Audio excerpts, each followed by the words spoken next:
અમરેલીનો લાઠી પંથક આજે દેશભરમાં જળક્રાંતિનું પ્રતીક બન્યો છે। ક્યારેક પાણી માટે તરસતા વિસ્તારમાં આજે ભૂગર્ભ જળ ઊંચા આવ્યા છે। ખેડૂતો વર્ષમાં 3 સિઝનના પાક લઈને આર્થિક સમૃદ્ધિ તરફ આગળ વધ્યા છે। સહિયારા પ્રયાસોથી ઉજ્જડ ગામડાઓ કઈ રીતે ફરી બેઠા થઈ શકે તેનું આ ઉત્તમ ઉદાહરણ છે। જળ એ જ જીવન આ ઉક્તિને જો ખરા અર્થમાં કોઈએ સાર્થક કરી હોય તો તે અમરેલી જિલ્લાના લાઠી તાલુકાનું દુધાળા ગામ છે, જ્યાં ક્યારેક પાણીના અભાવે ખેતરો ઉજ્જડ બનતા હતા અને લોકો શહેરો તરફ પલાયન કરી રહ્યા હતા, ત્યાં આજે જળક્રાંતિના પ્રતાપે સમૃદ્ધિની સરવાણી ફૂટી છે। ધોળકિયા ફાઉન્ડેશનના ભગીરથ પ્રયાસોએ આ વિસ્તારનું જાણે ભાગ્ય બદલી નાખ્યું છે। આના કારણે બહુ પાણી કૂવાદારમાં બધે પાણી પુષ્કળ થશે અને ત્યાર પછી ખેડૂતોને 3 પાક લેવાય છે। ચોમાસું, શાળું, ઉનાળું આ 3 પાક આવે છે।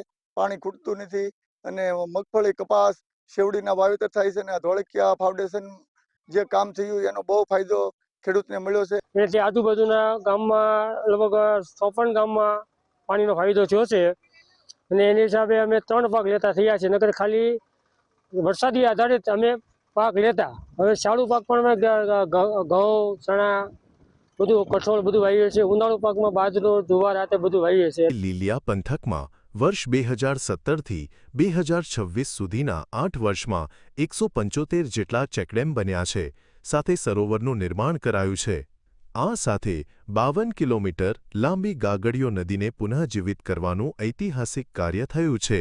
જે નદી લુપ્તપ્રાય હતી તેને 300 ફૂટ પહોળી અને 25 ફૂટ ઊંડી કરાઈ છે। આ નદી આજે લાઠી, બાબરા અને લીલિયા તાલુકાના 57થી વધુ ગામડાઓ માટે જીવન રેખા બની છે।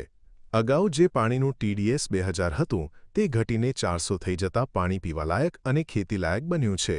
એ જોઈને અમે પાછા 2017માં ગાગડિયા નદીના કિનારે અમે આ કામ શરૂ કર્યું। હાલ ગાગડિયા નદીમાં 52 કિલોમીટરનું કામ અમે 40 કિલોમીટર પૂરું કર્યું છે અને 12 આગળ બાકી છે। ત્યારબાદ 175થી વધારે અમે સરોવર બનાવ્યા છે, જે અલગ અલગ ગામડાઓમાં કર્યા છે। કોઈ બી ગામને કામ કરવું હોય પાણી માટે તો 50% ફાઉન્ડેશન એમાં સહયોગ કરે છે। 3 જળ ક્રાંતિના કારણે ખેતીના ક્ષેત્રમાં ક્રાંતિકારી ફેરફાર આવ્યા છે। ખેડૂતો હવે વર્ષમાં 3 સિઝન પાક લઈ શકે છે। પરંપરાગત ખેતીની સાથે કેળા, શેરડી અને પપૈયા જેવા બાગાયતી પાકો લહેરાઈ રહ્યા છે। જમીનના ભાવ જે 5 લાખ હતા તે વધીને 15 લાખ સુધી પહોંચ્યા છે।